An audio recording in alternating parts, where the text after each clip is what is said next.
17 in a flurry of three-point shots, near historic. I think the Bucks made 26. The record's 29. Man, there were times when we could get it in that second half to within like 12, 13, but then another three-pointer, and you look up and we lose by 20, 22. Didn't feel good. The first half was close. And what was it? I don't know the difference there, but we really let it go in the second there. Not defending the three-point line. That's an issue. It was tough. Yep. I mean, the game plan, we watched just a moment of Jamal Mosley talking in the presser. It seems like the plan was to clog the paint, and I think that is kind of the way you do have to beat the Bucks. You can't give up the paint to Giannis, but when they're shooting like that, you can see the championship pedigree coming through. You've got Giannis now surrounded with guys like Jay Crowder, Brook Lopez, who's always been a good shooter.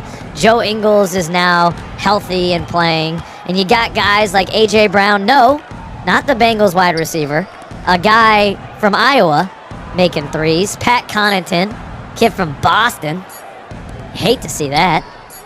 They had 9 guys, I think, that made three-point shots tonight.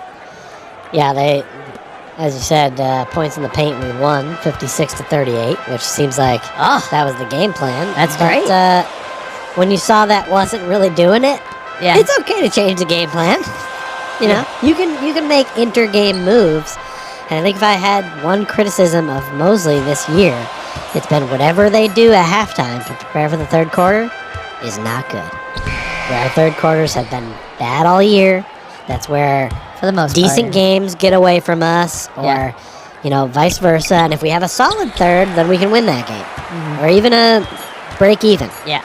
But more times than not, that's where things fall off for us, and we don't seem to make adjustments to stop what the other team's doing enough. And whatever we threw at the Bucks tonight wasn't really working. We went to zone. But like I said to you, a lot of these threes the Bucks were making, it's not like they were guarded. Yeah. I mean, I'm sure I know there's a stat for like guarded shots, unguarded shots. Yep. Most of the ones they making tonight were wide open. Now, part of that is because of their ability to swing the ball around, and when everyone's a threat, you have to respect everyone. So that's to their credit. Yeah. You know, the Bucks are a championship-worthy team. I think they're the best team in the NBA right now. I think they're ready to win it. So we're not on that level. You know, we're fighting to get in the playoffs. That's 10, 9. You know what I mean? They're one. We ate our humble pie tonight. Yeah, certainly. And the Bucks are what, plus 440? I think we said odds. So they're the second highest odds to win the chip right now. So I like plus 440 for them. Feels good looking at this team without Chris Middleton. Jrue Holiday is playing great. You said it on the stream. And shout out to everyone who came, all the second cousins who came to the live stream. Special shout out to Ty and Andy jumping in for the super chats. But yeah, very underrated player in Jrue Holiday. Plays tremendous defense. Yeah. He was one of the only guys that wasn't lights out from behind the arc. He was 1 of 7. He's not a big three-point he was shooter. 10 of 18 from the field. So he still had a really damn good game. 23 points, 9 assists. I mean, he really makes it go. Giannis put up like a quiet 31. The quietest 31 I ever seen. Yep. Steady. Did what he had to do. The Magic actually had the lead in the second quarter. Don't be fooled. That's true. This game for the first half, we were kind of shooting it with them. Yeah. And scoring at a high clip. But those aren't games that work that's not the kind of games we win. You've said it in past wrap-ups. If the team we're playing doesn't shoot the 3-ball well, we can win that game. Yeah. Well, that was opposite today. Yeah. And normally we kind of hang our hat on being able to play defense and get some turnovers and win the game that way. And it seemed like we could not stop the Bucks at all. Mm-hmm. The only time that the Bucks really stopped is when they stopped themselves. And that's where the buck stops. There. Nice, Beige. Nice. and there were a bunch of moments, too, where it was almost a great defensive play. There was a really nice deflection. You thought maybe Bol or Jalen was now going to have an open runaway. And no, he didn't get it. And, that's a three-point shot from Pat Connaughton. That's a three. So there was those moments that were right on the cusp. And when a team is hot like the Bucks, and when a team is just kind of middling, fighting to get in the play-in, fighting for something, maybe in the lottery, like us, they go the Bucks' way. I mean, our bench played pretty well tonight. Yeah. But their bench was so solid. Yep. Tons of guys that you can rely on for shooting threes. Just a plethora of white boys ready to fire. Just that it's a stacked roster. So I mean, they're deep. That's why they've won 16 games in a row now. Yep. And this trend may continue for a while. And like I said, they didn't even have Chris Middleton. We'll see. They're going to be a juggernaut when he comes back, man. Let's talk about the bench play. Cole Anthony was our highest scorer tonight, 28 points, 10 of 16, 3 of 7 from beyond the arc. He was aggressive early. 7 rebounds. Oh, yes. Count them. Are you okay with that, little man, getting down there? I hate it when somebody does it against our team, but I know Cole loves to rebound, Yes. so I'm cool with him getting him because I love Cole.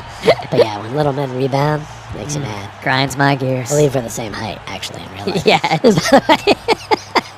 Yeah, Cole's actually a pretty big dude. Yeah, so, I mean, he played a great game. And when Cole Anthony, when I look at a stat line and Cole Anthony has 28 points and we won the paint like we did, oh, man, we had a good chance to win it. Yeah, I would think we either won that game or it was close. Not that we got blown out by 22 points. Markelle Fultz, 21 points, 9 of 14. He had a really good game. He had a solid game, 7 boards. Still with only 5 assists, but I guess it requires others to make those shots for those assists to count. Franz with 18, I'm sorry, and now is the time where I'm going to say Franz Wagner, only 11 shots. Come on. Like, the man was on fire early. He had 12 points in the first half. Can we feed the man the rock a little bit more? Can we get him cooking? You've talked about this frustration too, Peach. When someone's hot, let's identify those guys. Let's get some more minutes for Cole. Let's get some more minutes for Franz. I mean, Cole did play 33 minutes, to Mosley's credit. Yeah. He did get a lot of burn. But Franz played 30.